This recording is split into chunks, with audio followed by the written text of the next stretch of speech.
Coming up, an important deal is struck in Dubai. Historic package to accelerate climate action. The first of its kind to reduce global production and use of dirty sources of power. This has been very long an aspiration. But the COP28 vote was not without controversy. It seems that you just gaveled the decisions and the small island developing states were not in the room. Are you suggesting that you were deliberately excluded from the final process? That's exactly what happened. We chat with a Hollywood actor sounding the alarm about melting ice in the Himalayas. It was a really scary moment. And would you wear vegan clothing? People think like, oh, if it's eco-friendly, it doesn't look good. A fashion show in Toronto shows us the latest trends. This is Just 2 Degrees on TRT World.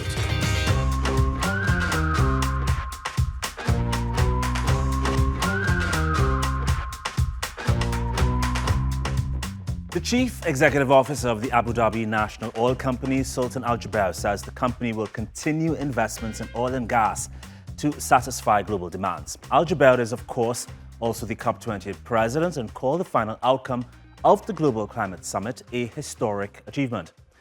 A summit the majority of countries, by the way, had hoped would have given a much more fervent outline to ending the use of fossil fuels. The agreement, however, does lay the foundation for a transition away from coal, oil and gas and may indeed on paper reflect the closest the world has ever come to a commitment on the issue, but it's still all on a voluntary basis with no legally binding framework. Specifically, the global stocktake calls for the tripling of renewable energy capacity and the doubling of energy efficiency by 2030, as well as the speeding up of the phase-out of coal power, fossil fuel subsidies and other measures to reduce our dependence on dirty energy. The text highlights the estimated $700 million pledged to the Loss and Damage Fund, which, again only on paper, promises to help poor nations recover after climate disasters, as well as a plan for UN administrative support for the network overseeing the fund. The money represents a mere fraction of the estimated $400 billion required on an annual basis. The donor countries also lined up with millions more for the Least Developed Countries Fund, the Special Climate Change Fund, and the Adaptation Fund, all aimed at helping nations adapt to harsher new conditions imposed by the climate crisis. Money that falls far short of what's actually required. Well, after the COP28 climate deal was finally struck, the final gavel by Summit President Al-Jaber was met with cheers and applause from delegates. But not everyone was happy. In fact, representatives of 39 small island states say they weren't even in the room. Samoan delegate Anne Rusmussen called for a chance to voice their concerns. Allow me now to turn to the floor. I see a request from Samoa. Samoa, you have the floor.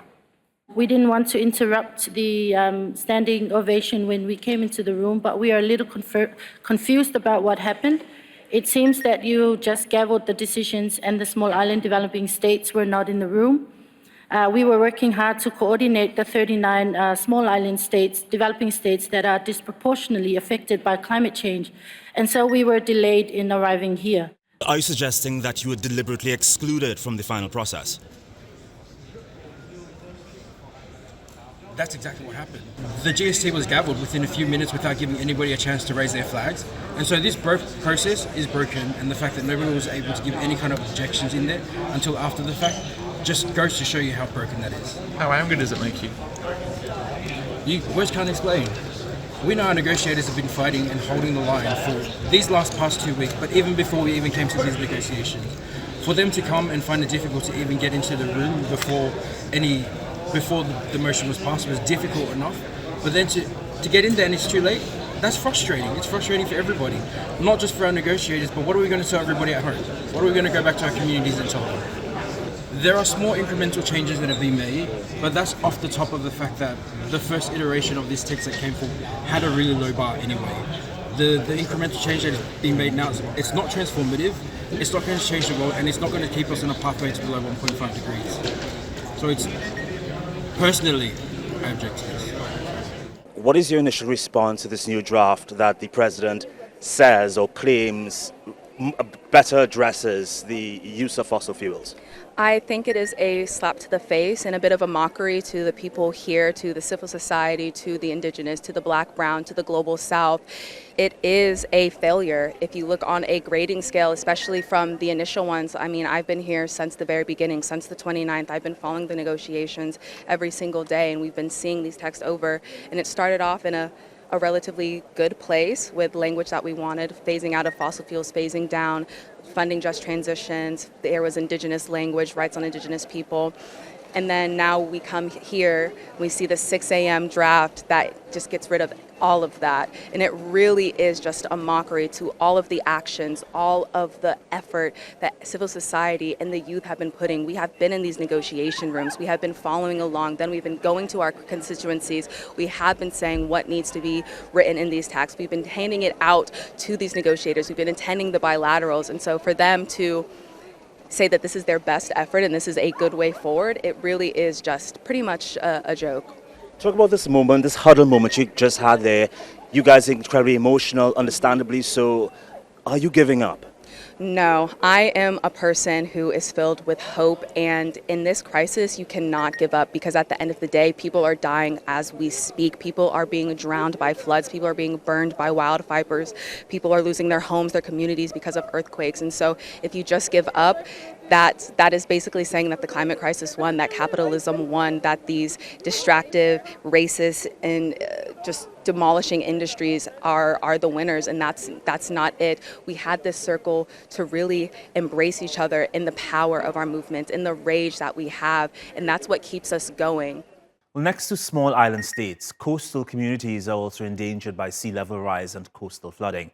C40.org, which is a global network of nearly 100 mayors, warns that by 2050, 800 million people will live in cities where sea levels could rise by more than half a meter.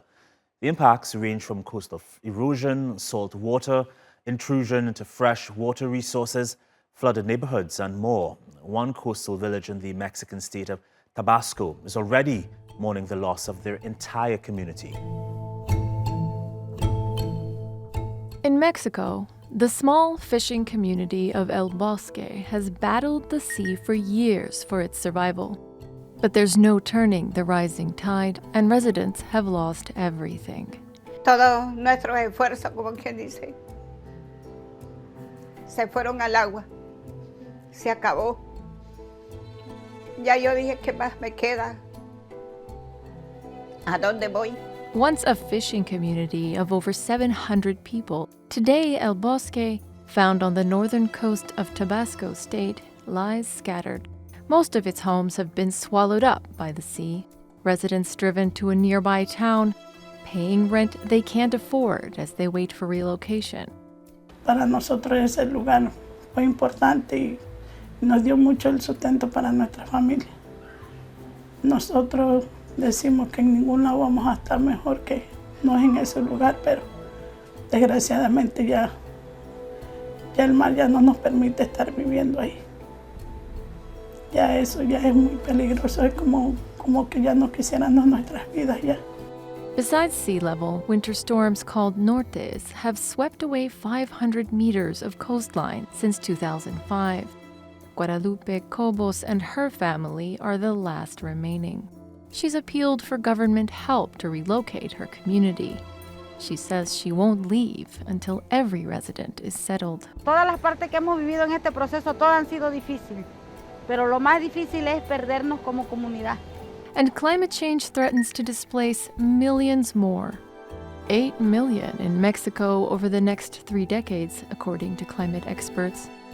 In the wider world, floods, storms, droughts, and fires threaten to displace 1 billion by 2050.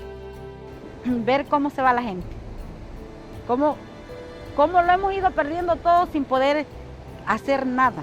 No sé, o sea, no puedes pelearte con el mar, ¿cómo? No se puede detener. Eso ha sido lo más difícil. Yo quisiera echarle 1000 culpas a 1000 cosas, pero yo sé que hoy esto es cambio climático. A battle many more could lose in the fight against climate change. Sarah Balter, just 2 degrees. The problem of melting ice isn't isolated to Antarctica. It's a threat to billions of people that live in and around the Himalayan mountains. home to the Earth's third largest deposit of ice and snow. I spoke with Jamyang Wanchuk, an actor with a passion for raising awareness about the danger mounting in the mountains of his home country, Bhutan. What was going through your mind when you decided to travel more than 3,000 kilometers to Dubai? Well, it all started 3 years ago. I was on my way to attend a climate leadership training in Las Vegas, so I stopped over in New York. Then the pandemic happened. I was stuck in New York for 5 months in self-isolation. I was a week after WHO announced COVID as a pandemic. I was infected. I was probably one of the first Bhutanese to be infected. The place I was living at, Queens, was the center of the epicenter, and I was just living next to the biggest hospital out there. So that was a really scary moment, and there was a moment where I thought I would probably die from the virus. So that moment gave me a lot of introspection, deep introspection, and I dealt with a lot of difficult questions. And these questions led me to this campaign where I get to combine my love for nature with my passion for films, travel, and sports.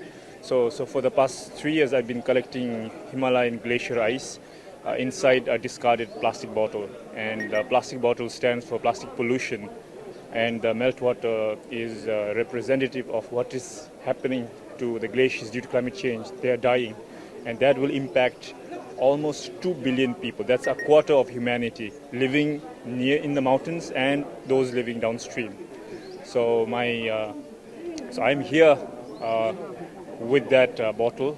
This is the bottle as a symbol for climate action, and get this message, the voices of almost 2 billion people to share their message.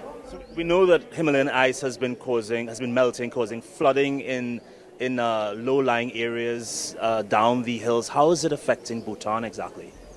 Oh, Bhutan. Last year I biked to the potentially the most dangerous glacial lake for 7 days, 9 hours each day, walking 9 hours. You cycled for 7 days? Yeah. Wow. In Bhutan, if you want to get to a glacier, that's how you do it. So I went there because in 2008, that glacier was on the verge of bursting, and the water level had to be manually reduced by over 5 meters. Otherwise, it was going to burst. And in 1994, there was a neighboring glacial lake burst and killed scores of people and caused major destruction downstream to lives, livelihood, and livestock. So there's a similar threat there. And so I have water from that lake here. And just before I started the campaign on the 1st of October, a couple of days ago, there was a minor flood from that very same lake. So people living downstream, there's a village there, they hardly have 10-15 minutes head time in case there's a major GLOF, we call it glacial lake outburst flood. So this is the reality people in the mountain communities are living in due to climate change, due to increasing temperature, where lakes that did not exist 3 decades ago are now on the verge of bursting. I notice your bottle has a Coca-Cola cap. I assume you did not do this by accident. I did not. I mean, yes, actually.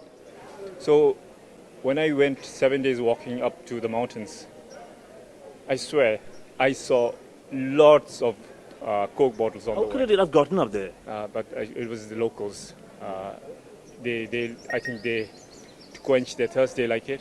And that's an issue we have in a small country like Bhutan also, the waste, plastic pollution problem.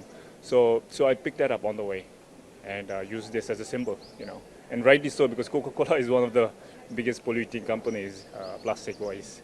China was the world's largest methane emitter in 2022, releasing 55 million metric tons of the gas into the atmosphere. It was closely followed by the US, which released roughly 30 million metric tons. But methane emissions are a major contributor to global warming, and significantly reducing them could help slow the global temperature rise. But what, if anything, was achieved at COP28 between the world's biggest polluters on tackling methane emissions? During the COP28 summit in Dubai, the U.S., along with 150 other countries, committed to reining in methane emissions. Reducing methane emissions by at least 30% in 2030 is totally in line with the global methane pledge, which could avoid over 0.2 degrees centigrade of warming by 2050. But few have detailed how they will achieve this. And China, the largest emitter of CH4, has not joined any such pledge. The Chinese climate envoy Xi Zhenhua says Beijing is willing to make more of an effort to control methane emissions, but has had a late start. 中国开展甲烷等非二氧化碳气体的控排，不是轻而易举、一朝一夕就能够实现的，需要经过艰苦的长期努力，开展大量基础工作和能力建设。我想这一点呢，广大的发展中国家，这个和我们现在的处境是一样的。我们愿意干，但是呢，我们能力差，还需要继续努力，通过国际合作。 Just before the summit, Washington and Beijing committed to advancing climate cooperation, and with that, collaboration on ways to reduce methane. China signed a pledge to include methane in its 2035 national climate plans for the first time. But new data shows its domestic coal mines were responsible for a large portion of the increase in CH4 emissions between 2021 and 2022. Even if you need to have a solid base load, which we all do, and even though, you know, at times of scarcity you might need to scale up a bit, you know, that is a far cry from building new coal capacity, and that is of course something we would rather not see, and about which we are critical. I love it that it is in the declaration of the Americans and the Chinese, and yet if I then look at the information we now have from the Chinese side, it is qualitative, and I would be very interested in the quantitative side of it as well. And I would hope that all nations will sign up to the methane pledge. Over the last century, methane concentrations have more than doubled compared to pre-industrial levels, largely attributed to human-related activities. The greenhouse gas is 80 times more potent than carbon dioxide. But unlike CO2, methane does not live for centuries. It stays in our atmosphere for about 10 years before it's destroyed.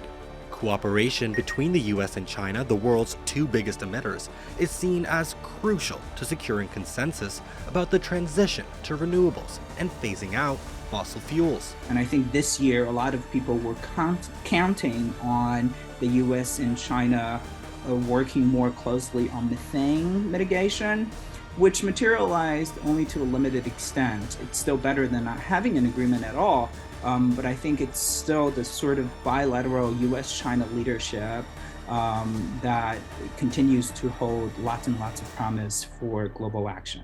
The country's climate envoys say they will work on a longer-term climate strategy together, announcing the creation of joint working groups on energy transition, methane emission control, and low-carbon sustainable cooperation between states, provinces, and cities. Mikhail Malik, Just 2 Degrees. Brazil's meat industry dominates its politics and economy, but its greatest impact has been in the Amazon forest, where land has been cleared for livestock, accelerating deforestation and greenhouse gas emissions. I spoke with João Gonçalves, the senior director of Mighty Earth, about what Brazil's government is doing to rein in the meat industry. Mighty Earth is a global organization that we are focused to ban deforestation from commodities producers. So we work with different commodities in different regions of the world, like we work with palm oil in Southeast Asia, we work with cacao in Africa, and in Brazil we work with soy and beef supply chains. What challenges have you guys come across in terms of, do you have government support? What is the state of Brazil's beef industry? It's very important to say, like in Brazil, 75% of the emissions of greenhouse gases, it comes from agricultural production. So food production plays a major role in Brazil to tackle climate change. Regarding beef production, we are talking about like 12% of global emissions are made, are responsible, are part of the beef production that we have today. And what we are doing here in COP, we are launching a report, actually it's an alert system to monitor real-time deforestation cases. We identified, based on 1,000 beef products that we collected in Brazilian supermarkets, mainly on the stores of the biggest retailers in Brazil, like Carrefour, Casino, and Açaí. We identified that 59% of those beef products, they were somehow connected with deforestation. We are talking about deforestation from 2009 to 2023, and the connection with major slaughterhouses such as JBS, Marfrig, and Minerva. What's the point here? The point is to show how big is the impact of beef production in Brazilian forests, especially in the Brazilian Amazon and the Cerrado. João, before I let you go, your former president, Jair Bolsonaro, he was known for having close ties with the livestock and agriculture industry that are responsible for so much deforestation in the Amazon. Has Lula cut those ties? It's important to say that the agribusiness plays a major role in Brazil's economy. So we still have the close ties. The Brazilian government has still the close ties with the livestock industry, also with the soy industry. But it's really important to see if you want to mitigate climate change, we need to change that. And the companies, they are part of this change. It's okay to have the close ties, but we need to play the game in another way. From eating meat to wearing leather, awareness of the climate costs of animal products is spreading. And just as there are vegan alternatives in food, there are vegan wearables. I spoke to Vicky Enola, director of the Vegan Fashion Show, to learn more about the new materials on the market. For years, I've been an animal rights activist and just doing, friendly outreach. I would talk to people and, they would have this question. I think a lot of other activists have heard this too. They would say well, aren't you wearing leather shoes? And, it's so easy to get almost defensive about that. I'd be like, of course not, what a ridiculous question. But people really thought that there was no other alternatives to leather, let alone, good alternatives, right? And so I just want to be very solutions focused and offer people the solutions, because if people want to make better choices, we are so lucky and we're living in an exciting time right now with so much innovation. And I want to show people that there are good alternatives. Give us a sense of exactly what makes clothing vegan. So vegan just means that there's no animal-derived materials made from it.